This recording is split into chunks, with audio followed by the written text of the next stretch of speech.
like a fire was in my stomach. Like I feel right now, like it's time to go get it. You know what I mean? I'm grateful for what Never Change was because it kicked off my life to be what it is right now. It started my career. It wasn't this big record to where like people could say like, oh, he's a one-hit wonder. He doesn't have that. Like it wasn't that yet. You know what I'm saying? So I'm grateful for the opportunity to be able to like progress. Average person still doesn't know who DustyStayTrue is. Welcome to the Mike Squires and Friends podcast. I'm your host, Mike Squires. Today I'm joined by my good friend, DustyStayTrue. Now, Dusty is an incredible artist out of Connecticut, signed to South Coast. And we talk about some of his big records, such as Never Change and Reflections, going on tour with Toosii, Lil Tecca, and A Boogie. And to be honest, Dusty and I just had a super real conversation. If you want to support the Mike Squires and Friends podcast, all you gotta do is hit that little subscribe button or download on your preferred podcast platform. Now sit back, relax, and enjoy this episode of Mike Squires and Friends.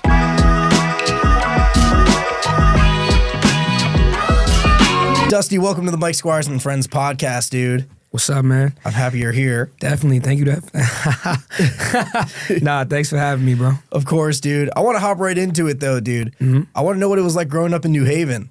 Yeah, honestly, bro, like, my experience, like, growing up in New Haven was totally different than, like your average experience. Like, I saw the best of both worlds. Like, I was a kid who grew up in the hood, but I like doing other stuff. You know what I'm saying? Like, I always pride my grandmother on, like, giving me the opportunity to see the world, like, for what it was. Like, I remember we were driving through, like, the hill one time, and if if you're from New Haven, you know where the hill's at. And she saw a camp, and the camp was like a church camp, but it was like I didn't want to go because I was like, oh, church camp, I want to go to the Boys and Girls Club with my friends. I want to go to Leap. I want to do that thing. But she was adamant on keeping me, like, out of the streets and out of trouble at that time because I was getting into a lot of trouble. So she put me and my little brother in the church camp, but the church camp had a sleepaway camp after that 3 weeks at the church camp in New Hampshire, where I met some of my best friends to this day. You know what I mean? All up and down the East Coast, from Dallas, from Ireland, the UK. Like, I got to see, like, you know, just have a wider perspective on what the world was, like, at a young age. So, not to mention, like, we had downtown, like, Yale. You know what I mean? I was skateboarding downtown, like, with my boys, like, Yale. Just having that type of, like an Ivy League school within, like, you know, 10 minutes away from the crib was kind of crazy. Just to see, like, you know, pay attention to how they walked and how they just didn't care about life. You know what I mean? Yeah. Like, they just enjoyed the moment. It definitely brought in my perspective. Were you a well-behaved kid? No. Oh, dang. Like, yeah, not at all. Because right now you're so, like, chill and, like, mild-mannered and relaxed. So, like, what type of trouble were you getting into?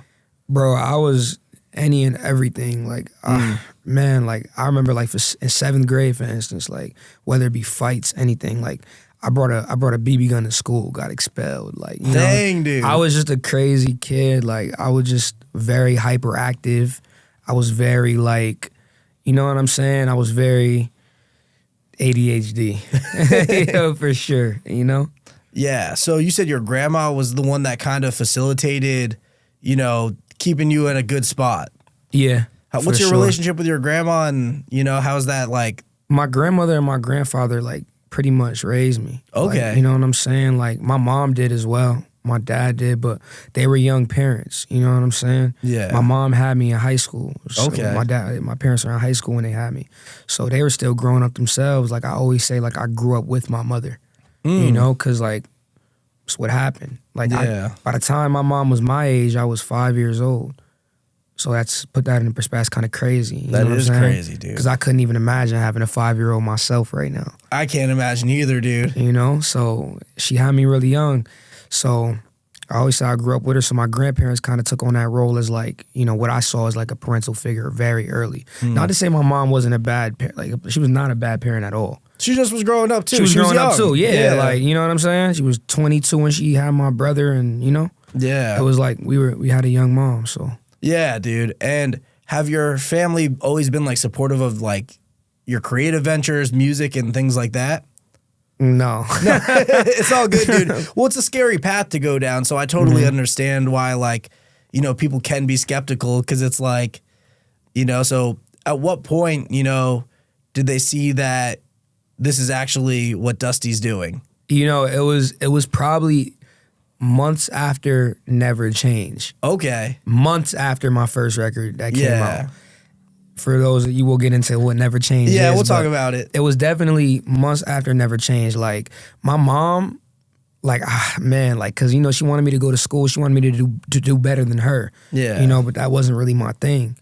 You know, I didn't do the college thing. I didn't do well in high school. Not to say, like, my SAT scores, like, were really high. Yeah. You know what I'm saying? For somebody who had the grades I had. Yeah, but So, you weren't passionate about it. I wasn't passionate about school. It wasn't my thing.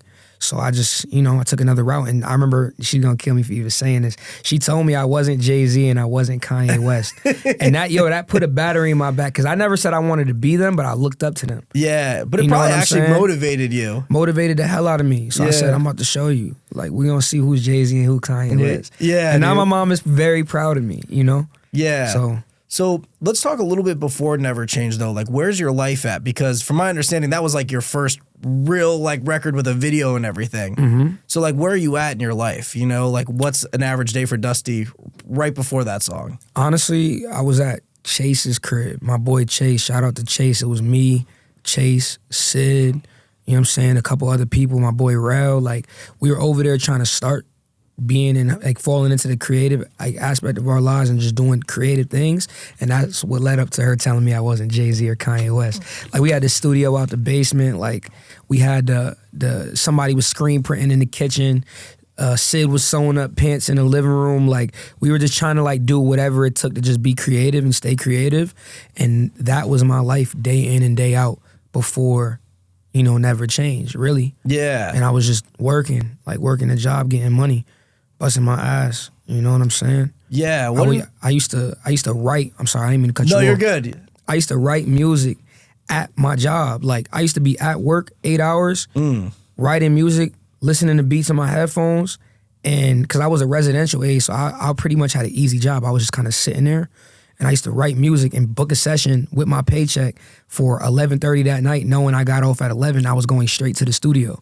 And I would write that song at that, like, I wrote Never Change at work that night. That's crazy. And then I went to the studio and recorded it. You know what I'm saying? Yeah, dude. Like, that was the flow. That was just what I was on, you know? Yeah. So what was inspiring you to get into music? Like, what was telling you that, like, yeah, this is something that I need to do? My whole life, I used to get in trouble writing raps in school. Like, so you always were doing it. yeah, but I like to say, like, I'm over 10 years in. You know, like, I'm obviously new and fresh to the game, like, in perspective of just me dropping music and doing things. And Yeah. but, like, as far as making music and staying creative, I'm maybe 15 years in. Like, I've always been doing it. You know? I've always been doing it. We grew up, you know, early 2000s where they call us iGen now, which is crazy. Yeah. But, like, we grew up, like, in that perfect world. We had the blend of, like, outside and internet. You know what I'm saying? That's so true, dude. And you know, that it's like, actually possible. Yeah, it's crazy. So it's like, I grew up listening to what my mom grew up listening to, which was that late 90s, early 2000s, like, sound, and that, like, influenced me to want to do music because I thought the rappers were the coolest people in the world, bro. Yeah, dude. I thought they were the coolest people in the world, you know? I want to talk to you a little bit about, you know, some of the things around Never Change. And I know one thing is that we have this in common, actually, is that video game videos actually helped boosted the song. If I'm not mistaken. Yo, they did, bro. That's what I'm saying. So that happened to me on one of my releases too. So I know real? that game. Was it FaZe and stuff like that? FaZe, yeah, Fortnite. Yo, that shit's crazy because their influence at that time was insane. Dude, so insane. I learned about FaZe through a page called Swaggy Tracks. There's a YouTube channel that posted music, but FaZe would basically use the songs from Swaggy Tracks in their videos. You know, for me, for you, it was a lot of Fortnite, but for when they were using my stuff, it was a lot of Call of Duty. But I want to talk to you about those moments where you're seeing your song used in these montages that are just... I swear to God, bro, I was like, what the hell is going on? Yeah. I was so confused as to what was happening, you know what I'm saying? That I was like, I knew something was going to make that song go because I kept pushing it. Like, I didn't stop. That's the thing people do, like, now, like, they drop a song and then they stop. You know what I mean? I argue with Frankie Fire all the time, like, about this, because he knows that I don't take it as, like, let me flood all the time, which I should, and I'm starting to do now. I kind of, like, push a record, like, to the max, to the most I can get out of it. You know what I mean? I push Never Change for it. People don't know that.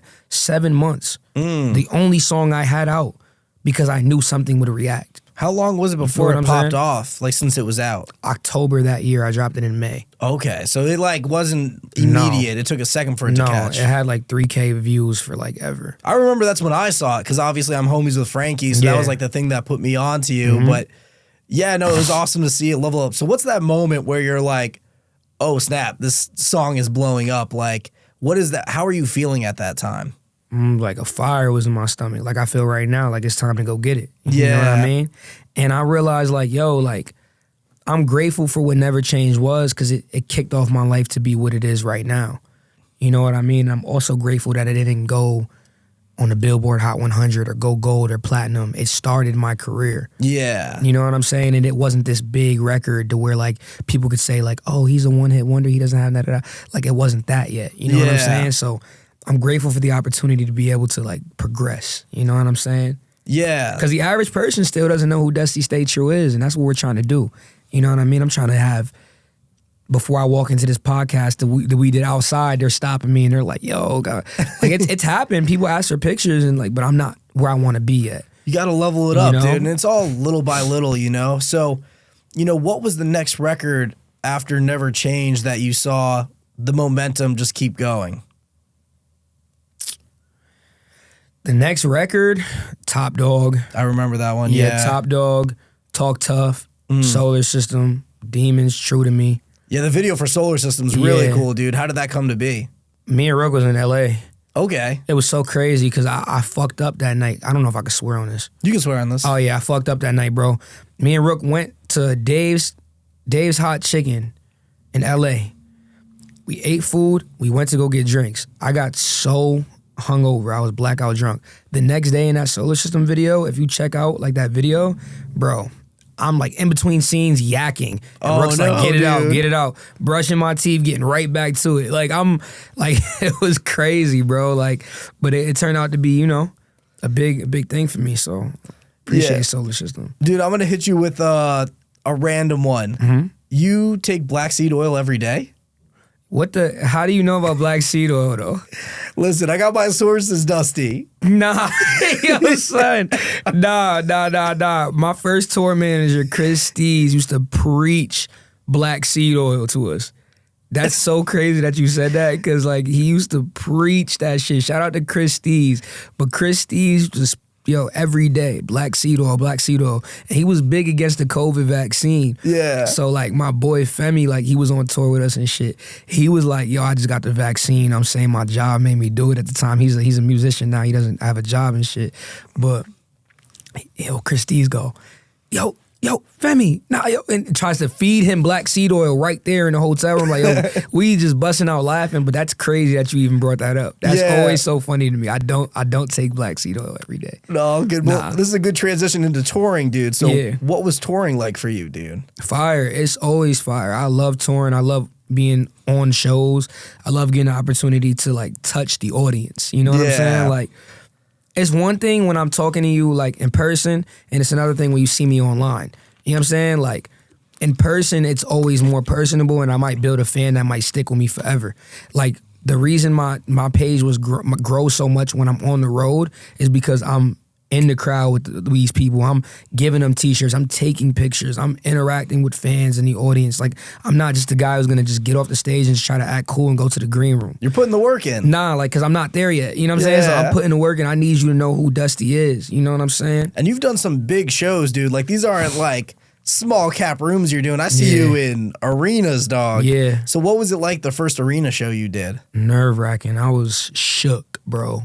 Shook. I was scared. I ain't gonna lie to you. Because it was not that I'm scared to ever perform, because I'm not. Yeah. It's just like, I started off like a little nervous, scared to perform, but it was so surreal. You know what I'm saying? Seeing that many people and learning how to adapt. Because I went from 3,000 to 15,000. Like, I was just on a tour before that for maybe like 3,000. The biggest room was 2,000, 3,004. Maybe the biggest room might have been 3,500 on the last tour I had been on. Now to come from that and be like, nope, next tour you're on is 15,000 people. Nuts, dude. Insane. I'm like, what? Like, you don't even know what that's like. Like as a person who's never done it, like, you know what I'm saying, at that time, I didn't even know what that was like, you know? Yeah. It was crazy. So you're a signed artist. Did the touring opportunity come through your label? Yeah, for sure. It definitely came through my label, but it comes from the artist, and the artist team has to, like, they gotta approve you. Yeah, and they gotta actually... Like, they gotta like your music. They gotta like what you stand for, and they gotta see what you could do, because at the end of the day, like, if you're not ready for that, you're not ready for that. That doesn't mean, like, you're a bad artist. That doesn't mean that you're not gonna get there, you're not gonna be ready. But sometimes you need that seasoning. Like, before I ever did an arena, I did 60 shows plus. You know what I'm saying? Yeah. Like, it's real work that gets put into this, you know? Yeah, so another question I have for you is, you went on tour with Toosii, right? Mm-hmm. How did that opportunity come to be? Through the label? Yeah, Toosii signed to South Coast Music Group. Okay, so you guys are on the same label. On the same label, yeah. You guys Shout out to South Coast Music Group. I love being an artist on South Coast. Like, Arnold Taylor, that's my big brother. Like, he gave me an opportunity. Shout out to Mayor. Yeah. Like, those dudes on my team, they gave me the opportunity to, like, really develop as an artist. Yeah, You know what I'm saying? DaBaby's on there too, right? DaBaby is on there. Tia Corinne, DaBaby, Black Zach, D Youngin, Tino Season, Lil Clover, Big Mally, Shorty Scott, Goldie. Like, you know, we're heavy. What was it like taking those label meetings, and how did they come about originally? Honestly, Never Change started the label meetings, but Never Change, like, the big labels were coming, you know what I'm saying? Like, the big majors, and it didn't feel right at the time. And I decided to go with Arnold Taylor because it felt more like, all right, I'm going to have a chance to develop here. Yeah. You don't want me to blow this song up, take this to radio, and do this crazy thing where you're going to try to, like, boost these numbers and just juice it, and then I'm just nowhere to be found after having, like, 1 million followers and this and that and just everywhere, and then I'm nowhere. No, I'd rather take the slow route, because what's going to happen on the slow route is I'm going to build fans that are going to stick with me and love Dusty for Dusty. You know what I'm saying? And when you're on those big labels, they have so many artists that are just they're signing 1 million artists and just every year. Yeah, just hoping one goes, and whichever one goes, they'll just rock with that one. So it's like, it's not even like catering to you. So you feel like your whole team, your label, and everybody, like, really is putting the time into Dusty. No, 1,000%. If I call Arnold Taylor, a Carter, a Mayor, any of them right now, Garrett, Mike, you know, Darius, they're answering the phone for me. You know what I'm saying? Yeah. They're answering the phone for me. And not to say, like, we won't go partner up with a major label when it's time and take this to the next level, but you know what I'm saying? Like, we're very tight-knit, and it's like we move militant. Yeah. Everything's calculated, but it's not. You know what I'm saying? Because you got to have fun with it, too. Yeah. You know what I'm saying? Well, speaking about fun with it, I want to bring it back to touring real quick, because I've spent a lot of time on the road too, and I know how ridiculous touring can be, and just like sometimes some of the obstacles are just like, they're the most insane problems that a normal person would just never deal with. Right. Do you have a tour experience or like something that happened to you while you were on the road where it was just ridiculous, or like maybe a fun story like from the road? Yeah, no, I got plenty of fun stories from the road. The road is like the most fun place ever, bro. Like, man, like just like me and Toosii was just hooping. We were playing basketball at UMass, Amherst. We were doing shot for shots, like 20 a shot. But bro, like, I like to think like I'm straight.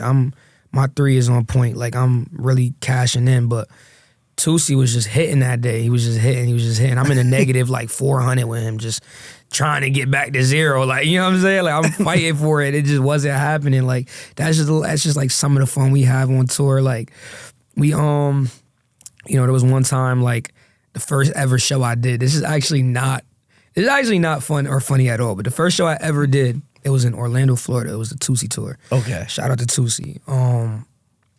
I got to the show, you know what I'm saying? It's maybe 2,000 people there. You know, I'm like thinking like, all right, cool, like whatever. Like, I rehearsed a little bit. I thought it was like, you know, 1-2 step. Like, I'm gonna just go up there, perform my songs. They might react, they might not. How we doing this? My boy Zay the GOAT, he's Carter's son. He was performing before me. So he went on, but he was seasoned. Like, he had came up watching DaBaby. And DaBaby's one of the greatest live performers on the planet. You know what I'm saying? Yeah, dude. So, I've like, seen a couple he's videos. Crazy. So Zay's taking after that. And I'm watching how they're interacting with the crowd and got people going crazy, telling them to make noise. Stuff that I've never even done. I go up there after Zay. I'm like, damn, like, how am I supposed to follow up with that? You know what I'm saying? Because, like, he really interacted with that crowd because you got to talk to him. I ain't do none of that. I just performed my song straight through, 15 minutes, got the hell off the stage.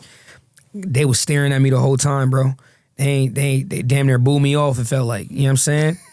Bro, I walked out of there. You ever see Boys in the Hood? Yes, I have, dude. Remember when Trey was punching the air when the cop was like doing... Oh, that was you, dude? Bro, I was out there punching the air. I was mad as fuck, bro. Like, I was just like, oh, this rehearsing, the music, they ain't like me, dog.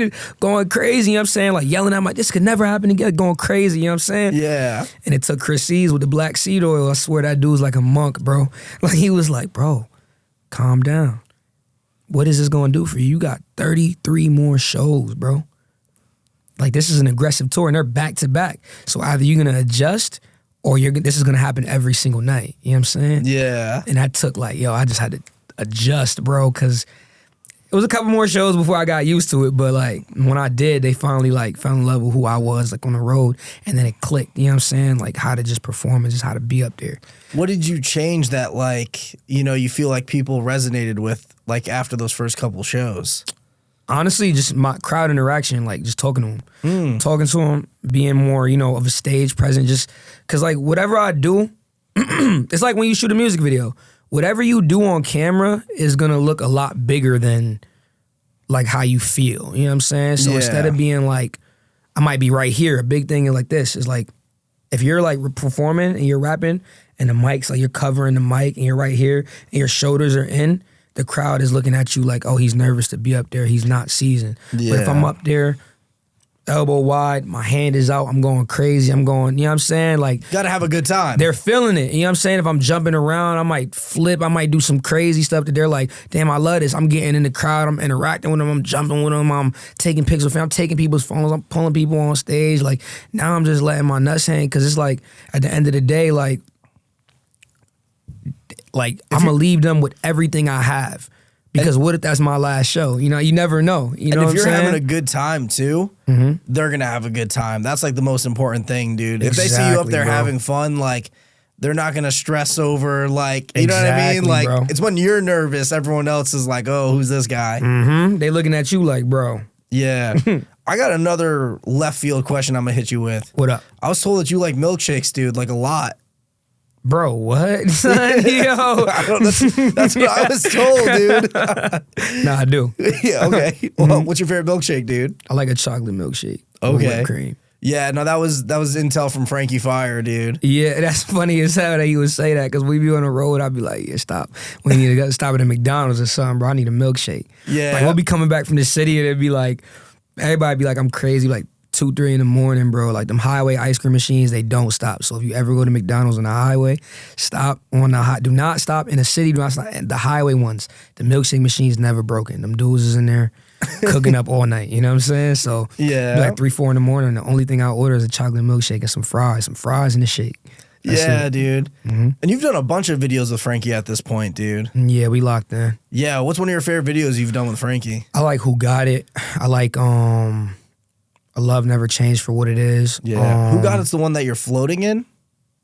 There's like a floating above the city. Yeah, like I'm stepping on this platform, bro. That was a crazy video, bro. Ray is a cool dude, bro. I ain't gonna lie to you. Like, Ray's the man, dude. I hit him I hit him actually this morning to get some intel even for this pod here too. I hit up everybody, dude. Yeah, bro. Ray got this platform thing for the back of a pickup truck where I'm standing on with this plexiglass thing that could like hold like 500 pounds. I forgot who's driving the car, bro. Ray might have been driving the pickup truck around Manhattan. Sounds about right, dude. Crazy. Frankie's under the pickup truck and he's like, and I'm just performing like it's like a circus freak in front of thousands of people in Manhattan, like the middle of Manhattan. People are stopping their day to just record me doing that. And I'm just like, I'm embarrassed, but I'm just like going, I'm here. I'm just, you know what I'm saying? Yeah, dude, you gotta commit. I'm bugging, like I'm extra with it too, because I'm committing to the whole thing, bro. Like, but I'm glad I did it though, because it came out to be one of my favorite videos, you know what I'm saying? Yeah. It's worth the shot. That's what Frankie always says, it's gonna be worth the shot. Fuck them, because in a year from now, tomorrow, they're not even gonna remember they saw this. Oh, it's yeah, just some shit in New York, so just do it. And they're just going to see the cool video, They're just going to see the cool video, bro. Yeah, Frankie hit me with a bunch of random facts. He said that you don't drink like that, but you like wine. Yeah, I do like wine. Frankie's over here. Yeah, he knows me. Yeah, I'm a big wine drinker. I ain't going to lie to you. Yeah, that's mad funny, dude. You guys, anybody about that, they know I only drink wine. Do you have a funny story with Frankie, too, or like something that was like ridiculous that happened when you guys were together? Yeah, for plenty, bro. Like, can you name one? Plenty. So Frankie's like always like, he always be like, oh, this nigga like, bro, because I'm always like looking over my shoulder. I don't really trust people too easy because like my own past like traumas and PTSD. Yeah. So I'm always looking. And like, he's like, bro, you good, we good. I'm like, all right, cool. Like, I know I'm straight. You know what I'm saying? I just do my thing. One time we was actually shooting a music video at like 3 a.m. A car pulls up. He's like, bro, that's not, he's looking, he starts to look, and I'm like, nah, that's crazy. Cuts his lights, starts creeping up towards us. Frankie looks at me, he goes, yeah, well, maybe you were right, 1 out of 100, bro, we out. And then he starts taking off. I'm like, bro, all right, this nigga crazy. Yeah, Frankie's like, mad bro, funny. he's mad funny, but I'm sure there's mad of him I can't even think of right now. Like, cause the most random shit happens when we're shooting music videos and I'm doing stuff with him. Yeah, dude. Like, he's hilarious, bro. Dude, Frankie's mad funny, dude. Bro, like, funny as fuck. Yeah, but he's funny like in a way where like he doesn't necessarily try, you know what I mean? He just organically is funny in my opinion. Nah, he's just that guy. He's just a funny guy. We was in LA one time, can't front. We was shooting a video what I did with Killbunk for Outta Time. That's a big record I got too. That record Yeah. did millions of streams and stuff. So, but like we were shooting a video in LA. It was me and Frankie Fire. And we stopped. His boy Streets out there is big in the cars, because you know Frankie in the cars and the lowriders. He loves it, dude. Bro, I'm like a kid, bro. Frankie's like, oh my God, this dude, man. Like, let's go to the studio. Let's go do something else. You know what I'm saying? I'm like, I bet. Because Streets is taking me around LA. He's showing me where Baby Boy was shot. He's showing me the exact restaurant they pulled up into with the drive-thru and all that shit. And I'm just like a little kid at the museum, at the aquarium, bro. I'm taking it all in like, yo, this crazy. This where they shot Baby Boy. This where they shot Boys in the Hood. Like, we having mad fun. But Frankie's seen it 1,000 times. So he's rushing. We get to the studio. He's a different dude, too, bro. Like, I ain't gonna lie to you. We get to the studio. It's 2 a.m., bro. Like, it's me, my boy Jeremy Rockwell. A couple more heads in the studio. We got an engineer, and niggas smoking, chilling, just relaxing. Just, you know, I'm recording, I'm going my thing, because I don't really smoke like that. So I'm just recording, just locked in. You know what I'm saying? Frankie just like, I'm going to get some food. I'm like, yo, you order something? He's like, nah, I know LA like the back of my hand. But the studio was like in his building, but we could see like Frankie like just walking down the street. That's mad funny, dude. Into the darkness, into like this LA alley, but he's just walking until we watching him until he disappear. I'm like, that nigga crazy. Like, yo, he don't give a fuck because he walking like he from LA, all that. Like, he's a funny dude, bro. Yeah, dude. I ain't gonna lie to you. I want to talk to you a little bit too about like, you know, some accolades that you got. I know that you were on the Earmilk Best Songs of the Year in 2020, right? They put Top Dog on that, which let's go, which is dude. crazy. It wasn't it was Top Dog. That was crazy. That's amazing though, dude. Yeah, so how did that come to be? Did you just like wake up one day and they did it? Yeah, they just whoever did that publication must have just been a Top Dog fan. Let's go, dude. Because that's far from one of my even highest streaming songs. So it's crazy that they just like it. You know what I'm saying? Which is good. You know, I'm sure that feels good too. Because like, I know, like for example, I know I have a big song and it's the song that everyone talks about. You know what I mean? But it's like you want like, you know, it's like, yo guys, I got this other stuff too, you know? Yeah. So sometimes I feel a little bit of that too. But you also But with me, bro, like other than people from Connecticut, like, I mean, cut you off. No, you're good. I'm interested. Nobody asked me really about Never Change, because if you were experiencing it with me here, you understand it and know it. Yeah. I was doing a celebrity basketball game for charity and for Christmas. Yes. In Charlotte. They think Reflections is my biggest song. But when I did something in Richmond, Virginia, they thought True to Me was my biggest song. So like, it's subjective to like what era you found out about me in. Yeah, type. no, that makes you sense. You know what I'm dude. saying? And the records resonate with people differently too. You know what I mean? Where it's like if they found you through Reflections, you know, that might be the song that they're like, yo, this is my Dusty song that I absolutely love, you know? Right, because what I found out is a lot of people might like, it takes a lot more to commit people to like you as an artist and like be like a fan of you. Because like a lot of people are fans of my songs. Yeah. Like they be like, oh, I love Solar System. I love Demons. I love True to Me. I love Reflections. Who Got It is my shit. And like, they might never have heard another song from me again. They just love it. So when they see me performing, like what's happening now is when I'm performing at these arenas, at these colleges, people are knowing the songs now. So like, I remember this girl, she put me on her story, but she knew Bottom word for word and was rapping that shit with me. Well, I don't know if she's seen me before on like another show, but she knew it. Another girl knew Do the Most, the whole song. Like it's just, that stuff is cool. Cause like when you know you put in that groundwork, there's people that are growing with you. You know what I'm saying? Yeah, no, 1,000%, dude. I want to talk to you too about, let's talk about Reflections a little bit. So were you in the studio with Toosii? How did that come together? Reflections, I wasn't in the studio with Toosii. Okay. No, I might have been. I don't remember. But Okay. he didn't record it that day though. I know that for a fact. I had played it for Flip. Flip is his manager. And he was like, oh, this Toosii all day. Send me the open, I'm gonna send it to 2 right now. Something like that happened. But he was in the studio and he listened to it before he even got on it, Toosii. But yeah, Flip set it up though. Flip and Arnold. Arnold heard it first, and Flip came in and was like, yeah, this too. Like, let me go ahead and set this up. Like, we gotta get this done. Yeah. And then like that was history. He sent me that shit back mad quick because he was in Atlanta recording at the same time that I was like talking to them about Reflections. Cause I was gonna face that song. It was gonna just be me. You know what I'm saying? And then he hopped on it, turned it up. No, it's great, dude. I'm kind of jumping all over the place, but I want to talk to you because you opened up for A Boogie in Syracuse, right? Yeah, I did a couple of days with A Boogie. How did that go, dude? It was great. I did a handful of days. I ain't gonna lie to you. Yeah. So how was that experience? How was his crowd receptive to you? And, what was the vibe of that? They was fucking with me. Let's go, dude. Yeah, they was fucking with me. And he brings out a nice crowd, dude. I've seen some A Boogie shows, dude. They're crazy. Nuts, dude. Crazy. A Boogie brings out a crazy ass crowd, bro. Like years later, like that's a good career right there. You know what I'm saying? Yeah. He's bringing out 10, 15,000 years later. Like I'm saying years later from when I was like a crazy A Boogie fan when I was in like high school. You know what I'm saying? Yeah. To see somebody still sustain that level of like fame and like that audience is amazing. It's inspiring. I think I saw you were at the BET Awards this year. I was, 2023. Yeah, how'd that go, dude? Fire, bro. I fucked up though, bro. No. Shout out to Jensen. I don't know if you know who Jensen is. He's a kid from Avon, Connecticut. Okay. You know what I'm saying? He markets a lot of music. He is on the road with DC the Don and does stuff for what is that agency? I think it's called Life and Friends. Okay. And he's super dope kid. Like, you know what I'm saying? Like, he was with me in Los Angeles. It was me, him, and Shiesty. Shiesty's Aurelio. He's like my right hand. You know what I'm saying?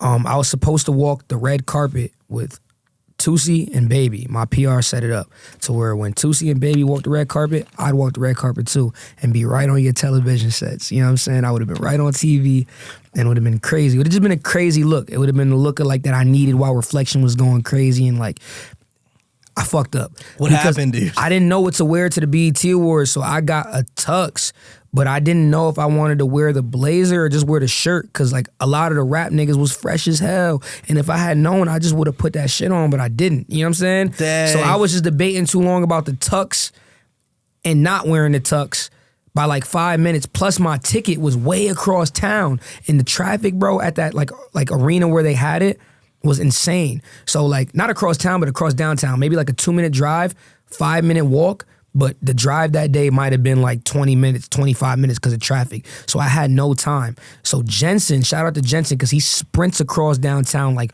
full speed to go get my ticket to walk the red carpet. Bro, we're waiting on him. We know time is running, bro. He comes back with the ticket like fucking Willy Wonka, bro, in his hand, like running fast. As soon as I get there, bro, they telling me the red carpet just closed. I'm like, fuck, bro. Oh, I'm like, Arnold gonna be vexed, bro. I'm like, Big Dog gonna be heated, bro. Heated, but I ended up just getting in with him, and we got our seats where we was seated like with the label, and I still enjoyed the show, but it wasn't the same as being able to walk that red carpet and getting in that way. You know what I'm saying? Yeah, sometimes you just gotta charge it to the game, dude. You got to, bro. Like, you know what I'm saying? Between that ticket being at this hotel with the PR agent and it just wasn't meant to be that day. You know what I'm saying? So what was meant to be was me doing Radio Row and doing these interviews with radio stations from people around the country that was spinning a record and me getting to experience what it is and what it can be when I take it to another level. That was worth the experience. You know what I'm How saying? were the radio interviews? Fire. It was super duper tough. I'm just very, very, very grateful that I got to experience that. I ain't gonna lie to you, because that shit was a humbling experience. Yeah, dude. Yeah. So what motivates Dusty? My mom, you know what I'm saying? Like my mother. Honestly, I can't speak to anything else like other than just seeing my parents and my mom, just especially in particular, just grind my whole life. Yeah. Like no breaks. Like my mom's never been in Los Angeles. The only vacation she's ever taken is to go to Florida to see our grandparents. You know what I'm saying? And that's just because she worked so much and worked so hard and worked so hard to raise me and my brother. Like, I want her to see the life that she deserves. You know what I'm saying? So it keeps me hungry. It keeps me going, bro. You know, as cliche as it sounds, because, you know, everybody's like, my mom, God, like, you know what I'm saying? God too, shout out to God. But like, it's really just, like, just seeing her drive and determination. Like, even on days that she didn't want to get up, she knew she had to. While we were just enjoying our childhood. You know what I'm saying? She knew she had to go to work. And she'll go to work from 7 to 3 and then 4 to 11. So my mom would be at work all day, 7 to 3, 4 to 11. 7 to 3, 4 to 11. We'd see my mom from 11 to 7, and she'd still come home, talk to us, make sure we were good, laugh, joke, you know what I'm saying? Make sure we ate, you know, and do these things in between. And she's just like a superwoman, bro. Yeah, now that you're playing arenas, you know, things have obviously leveled up since the not Jay-Z, not Kanye comment. What does she think now? Very proud. Yeah, no, that's amazing, dude. She's very proud, but, you know, she knows that it's not where it needs to be. Yeah. You know what I'm saying? And that's what keeps me hungry, bro. Like, I'm like you got, like, I feel it. Like, right now I'm starving. Like, I'm hungry. You know what I'm saying?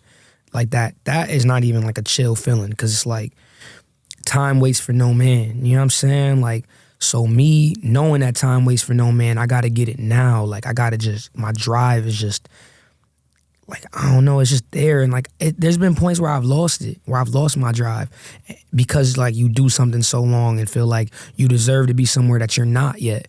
And I just know it's all a part of the process. You know what I'm saying?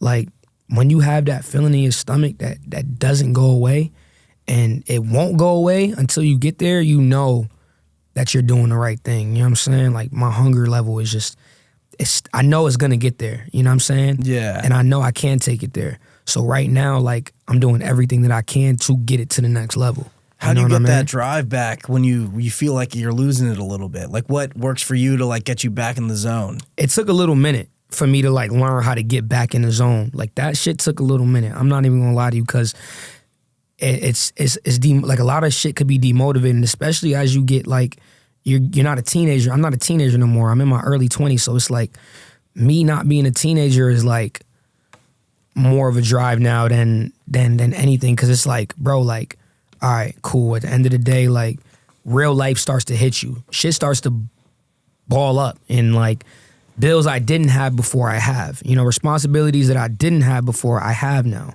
You know what I mean? I don't live out my mom's crib no more. I'm a man. I have my own crib. I have my own car. I have my own responsibilities. I have my own bills. You know, so I have my own life. I got a girl. I got this. You know, you got your mother's in your ear. She needs this. My little brother might need help with something. Like, real life starts to really hit you. Somebody might get sick.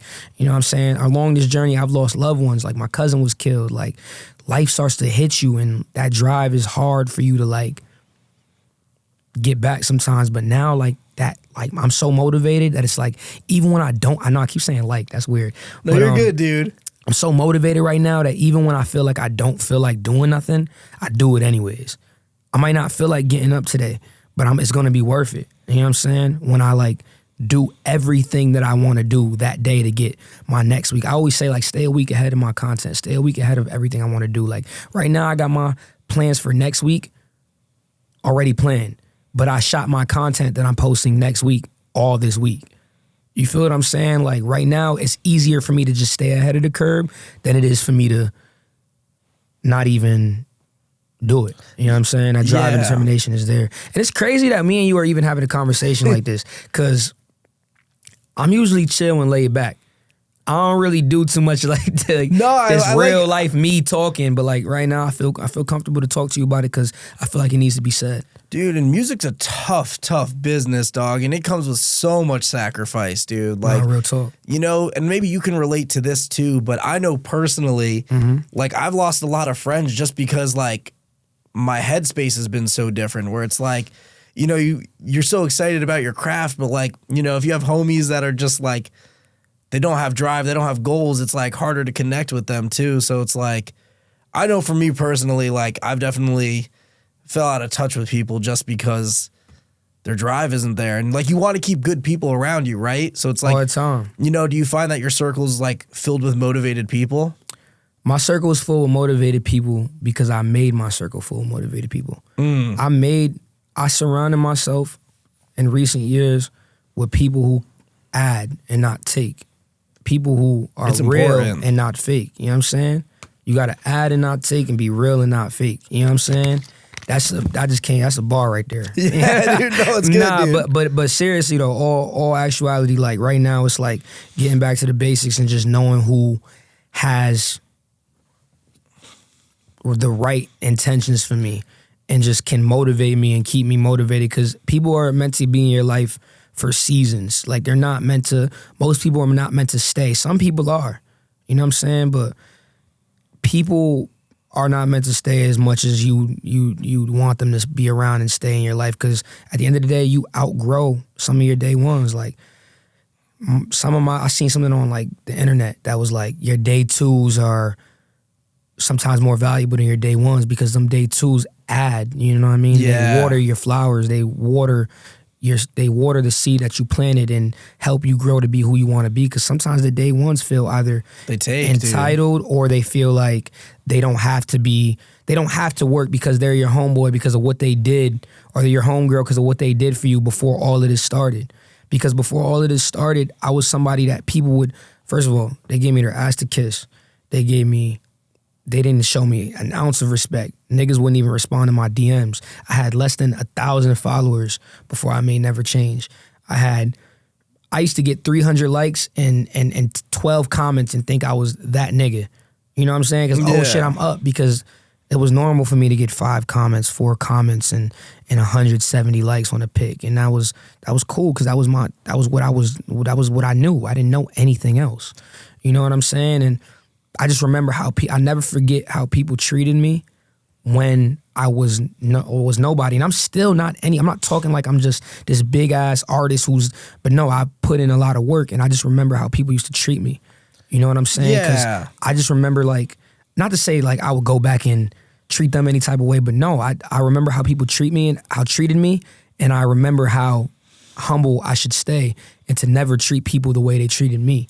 Amen, you know what I'm saying? dude. That keeps me grounded, you know? Yeah, because people really, like, I'm telling you. I get it, dude. Yeah. I've definitely had people that have just done me so dirty, and I was like, dang, like, you were a friend, dog. Like, right. What's going on here? Right. You know what I mean? Because it's like, what you did to me, dog, I wouldn't do it to my worst enemy, dude. Real talk, yo. So real talk. And that's sometimes, like, I know, like, my heart is so big and it's in the right spot that I had to, like, kind of limit how much I can give out at one time right now, because I can't do for everybody. I can't help everybody. You can't pour from a glass that's empty, dude. You know what I'm saying? Like, if I'm not there yet and I can't even fill up my cup, how could I fill yours up? Yeah. You know what I'm saying? What value can I add other than what's free is my support? You know what I'm saying? Because I'm always going to show support, and I'm always going to show love, and I'm always going to want you to do greater things. You know what I'm saying? Because there's no envy in my heart towards anybody. There's no jealousy. There's no nothing, because I believe in what is meant for you is meant for you, and what's not is not. You know what I mean? You can't miss your blessing. If it's for you, you're gonna receive it. You know what I mean? And if you want it enough and manifest it enough, how could it not happen? And it's all perspective too, because I know we touched on this a little bit before, but like, you know, people will just see the numbers and they'll think you're up. You know what I mean? And it's like what, you know what I mean? But it's like, you know, when you're really in this game, you know that there's just a lot more to do. You know what I mean? Like, build up that fan base, like, level things up. Like, it's a process. Right. I'm blessed enough to have, like, an audience and fans, and I have succeeded in the numbers aspect. But at the end of the day, like, I want to go sell out my own arenas. You know what I'm saying? Those are my dreams. I got big dreams. Like, you know what I'm saying? And that's a lot of work, dude. But you'll get there. There's a lot more work that has to be put in. You feel what I'm saying? And the music just has to keep progressing and getting better. But, like, I can't, like, when people say, oh, yo, you got 1 million views on the video, and I've reached millions of views multiple times, you know what I'm saying? And I can still put out a video that gets 1 million views or 600,000. The last video I posted got 680,000. But, like, the last thing that doesn't matter, because at the end of the day, like, I want to go sell out Fenway Stadium 3 nights in a row. You know what I'm saying? Like, the internet stuff doesn't matter when it really doesn't. Yeah, dude. when you have bigger aspirations and bigger goals. You know what I'm saying? Yeah, and it's tricky too, because, you know, from a director's standpoint, like, I have a video that has 20 million views, right? From Crazy. like a video I directed back in the day. Crazy. It is crazy, but like, I don't talk with any of the people that I did that video with. So it's like, you know what I mean? It's like, Right. whatever, like, you know what I mean? It's not Right, really like that cool. I said, if you were a part of that fan base that loves Never Change, maybe you only liked Never Change. Yeah. If you were a part of that fan base that loves Reflections, maybe you only liked Reflections. And like you're there because I was on a song with Toosii and we complimented each other well on that song. You know what I'm saying? So I get it. That's the last video I was referring to. Because right now, videos are kind of in a weird space. I've been putting out more content than music videos. It's the game, dude, It's right the now. game Short right now, form, yeah. dog. Because people aren't like going and watching music videos the way they were in 2020 or during the pandemic where, you know what I'm saying, somebody can go up and get 11 million views, 10 million views, 9 million, 5, 6, 7, 8, 10. Like easy, you know what I'm saying? Like people, like right now, it's just that short form content is hitting way harder than me going to shoot a whole big budget video and doing this thing. And it's just smarter. Dude, it's the game too. And my homie Ian, whose podcast studio we're in, like he does a lot of YouTube shorts, bro. His YouTube has blown up based off of just the YouTube shorts. You know what I mean? Right. He's caught his algorithm. He's caught who likes him. It's like finding your audience and then like attaching yourself to that audience and just feeding them what they like, whatever you think that audience is. Because like I had a short conversation with Ian before we walked in and him saying like, this is what I do. These are the types of people I want on my podcast. This is what I stick to and this is what's working. So why try to do anything other than what's working? You know what I'm saying? Exactly, dude. Push the needle always. Yeah, definitely you know experiment, but like yeah, don't alienate your audience. You know what I mean? Like if I like to drop fun records, right? Yeah. I drop fun records, but I also can't alienate the audience that loves me for my more vulnerable records. The records where I'm speaking about my past traumas and my heartbreaks and the love that I've experienced and the love that I've lost. You know what I mean? I can't alienate those people. So like even today I'm about to shoot something like that's more personal to me because I just gave in front of my V where we was just having fun. You know what I mean? yeah. So what are some of your goals right now? Like what would you like to see for yourself in like the next couple of years? first and foremost, I like to see, me still breathing, alive. That's the biggest thing, like hopefully alive and happy and, you know what I'm saying, my mom where she needs to be and I'm where I want to be and I could just do for me and mine, you know what I mean? Do for me and mine and be, because I guess, like I told you, I have big aspirations. Like yeah. I really have goals that I've set in place and a plan. You know what I mean? So if all goes according to plan, I'll be where I need to be. You know what I'm saying? Yeah, no, I think it's interesting too. Like, when I asked you your goals, the first thing you said was like, you want to be alive. Do you think about mortality a lot? I can't help but think about mortality a lot. Why? Well, for one, I almost died. I didn't know that, dude. Yeah, Can you talk about that? Multiple times, but I've almost, I can talk about it a bit. You know what I'm saying? I got 2018. My car got shot at. Oh damn! I didn't know that, dude. 3 in the morning, and I had a boy with me. You know what I'm saying? He messed up his hand, but he's all right. We wrapped it around a tree. The car looked like somebody might have died in there. He other than his arm, I walked out of there unscathed. You know what I mean? Not a bullet touched me. They found ballistic evidence lodged in my vehicle. You know what I'm saying? I drove through a fence, wrapped around a tree. Jeez, dude. I have a countless, not countless, can't say that, but I have a lot of people in my life that I knew, loved, and, had friendships or family ties to that have passed away, whether it be sickness or gun violence. And it's hard to not think about mortality sometimes, just because that was just my experiences. I would love to not have gone through those experiences, as would anybody else who has, Yeah. and that's not nuts. You know what I'm saying? Like, because if I've lived it, so I know what it's like to lose those you love and what it's like to be left with those thoughts. Like, what happens now? You know what I mean? Like, somebody dies and then what? Their family grieves for 3-4 weeks. The people who are hurting the most are their immediate family. Yeah. Their parents, their brothers, their sisters, and those are the people who are going to be grieving for years down the line. But you know, the extended family and friends, you only check up on them. Like, I still call my cousin's mom and talk to his father. I just brought his mom and his father to the Lil Wayne show with me, just so they could see it. You know what I'm saying? Yeah. I still check up on them every now and again. You know what I'm saying? Because if I don't do it, I don't know who else is. You know what I mean? I would hope that other people are still reaching out, because, you know, a lot of people pour that love in when it's fresh. But now my cousin's been dead 3 years almost, 2021. So it's like, who's still going for him? You know what I mean? Yeah. Like, so that type of shit, like, it gets in my head sometimes. It sticks in my head, but I just know that ain't the energy I'm pushing or manifesting for my own life, you know?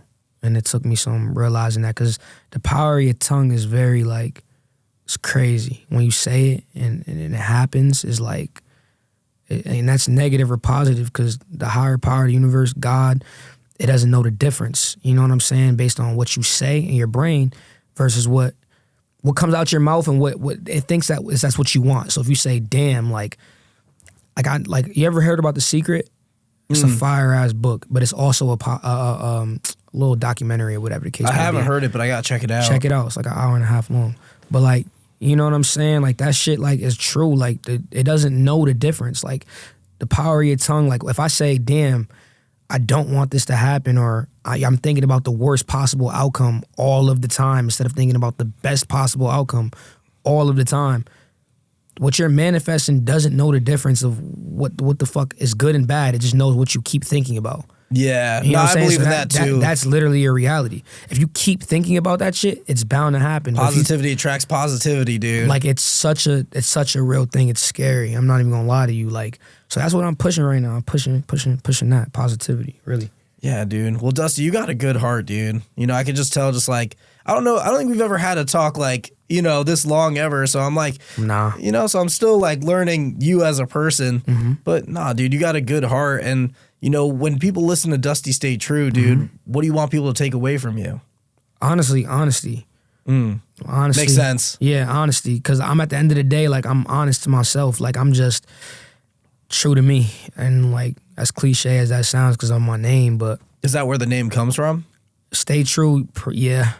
Yeah, there was a book of quotes that I had. One of the quotes that stay true, stay fly. I just mixed that with the Dusty. And Dusty, my friends know me as X, Xavier. Yeah. You know what I'm saying? Dusty is like that was a name that I came up with on the fly in like 2014. But it was crazy because my grandfather, who had passed when I was like 3 years old, his nickname his whole life was Dusty. His twin brother's name was Rusty. It's Ronald and Donald, Dusty and Rusty. So it was kind of like meant to be that way. You know what I'm saying? But yeah, that's kind of where I'm at though. Like, just taking what you should take away from me is when you listen to me is like somebody who's always gonna be honest. You know what I'm saying? Even if it's like exaggerating the fucking shit that like my lifestyle or whatever the case may be for, like, you know, those purposes and shit. But it's really just staying true to me and just who I am at the end of the day. Because I can't speak about my experiences and, like, I can't speak about shit that I haven't experienced or haven't done. That's just not in my body. I'm not gonna sit up here and tell you, nigga, I'm the biggest trap god in the world and I'm just trap lord. Like, I'm not on that type of time, but I could tell you about these emotions that I felt because they were real.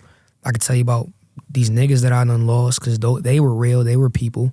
You know what I'm saying? I could tell you about these traumas that I've experienced because these have happened. You know what I'm saying? I could tell you about these situations that I've been in, lived through, or seen because they really happened, like in real life. You know what I mean? And I think when you're making it up, and people can see right through that, dude. Type shit, yeah. You know what I mean? Yeah, I mean, like, because, like, you a rapper, bro. Every rapper in the world has made some shit up. You know what I'm saying? Just to say it. You know what I'm saying? And even when I do it and put it out or say it, it don't feel authentic, and I move away from that shit because it's just like, yeah, that ain't my style, really. Shit. There's a very silly interview I seen. It's with Tekka, where he's talking about ransom. Yeah. Because he's like, I got 2 twin Glocks. And he's like, but in the interview, he's like, I have no Glocks for anybody. Like, he's breaking down his own lyrics. Yo, but bro, I fuck with that more. Yeah, because he's honest. He's honest about it. Yeah. I fuck with that more than him just being like, yeah, nigga, I was raised in the streets. Shit get crazy. It's hectic. Because then I'd have been like, this nigga crazy. Because somebody's going to G-check you. You know what I'm saying? And I don't want to be a street artist. I don't want to be a hood artist. Like, I don't want to be that. All I can speak about is my experiences. You feel what I'm saying? So it's like, Tekka probably feel the same way. He just like, nigga, I'ma just have fun with this shit because I do want to have fun with it too. You know what I'm saying? Yeah. But Tekka, I just got off tour with him too. That was fire. Oh, I didn't even know that, dude. Yeah, Come on, tell me a little bit about that, dude. Yo, bro, I wasn't really, I was tapped into a couple Tekka songs. DUI, obviously Ransom. Yeah. But DUI was some shit that I always listened to because that shit could just repeat. But I'm a fan of that nigga music now though, bro. Like that Tech album was incredible. Yeah. That shit was fire. No, Tekka is dope, dude. Yeah, that shit was fire. I was like, great damn. videos too. He's got some great music videos. You know who that is? Cole, right? Yeah, who? Cole Bennett? Nah. They're the ones I've seen. Well, who else is doing Tekka's videos? Bro, fucking Oh, hell yeah, Declan dude. Kyle, bro. Oh, Declan's fucking nuts, Declan dude. shoots like most of Tekka's visuals.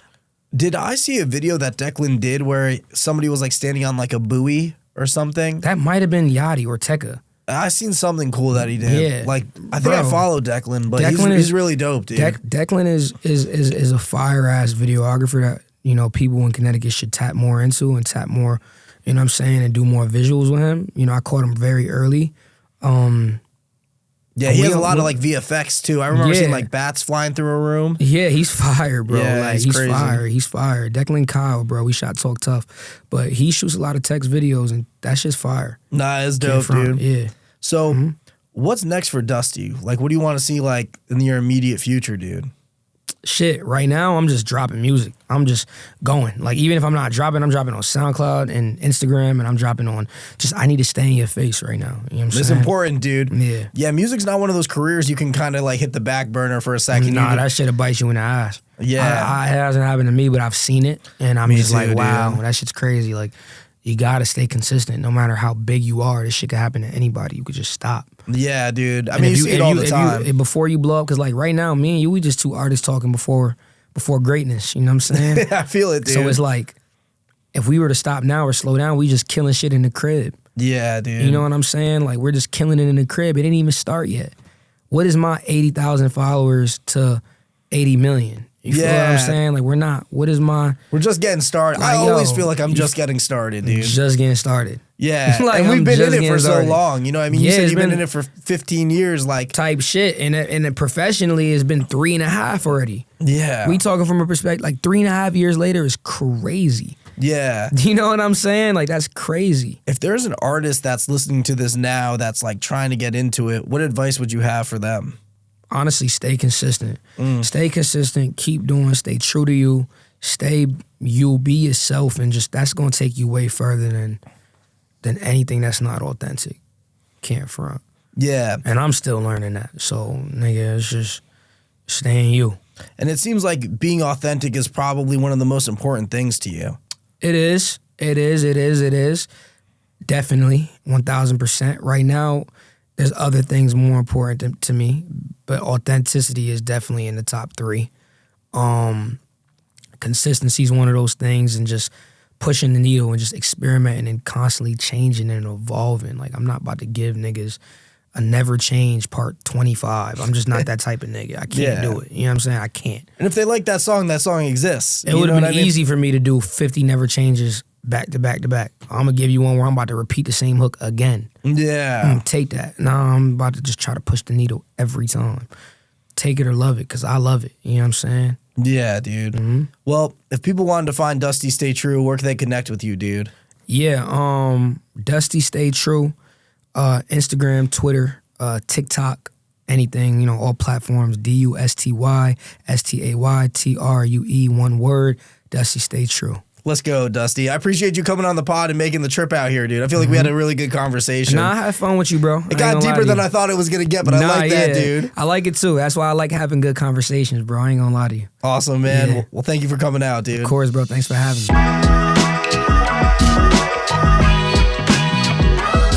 I want to leave you guys with my thought of the day. And my thought of the day is this: be your authentic self. Dusty and I talked about it a lot in the podcast, but don't be a phony. Don't try to be somebody else, because the best results are going to be when you're you. And also, one other thing: you got to believe before the world does.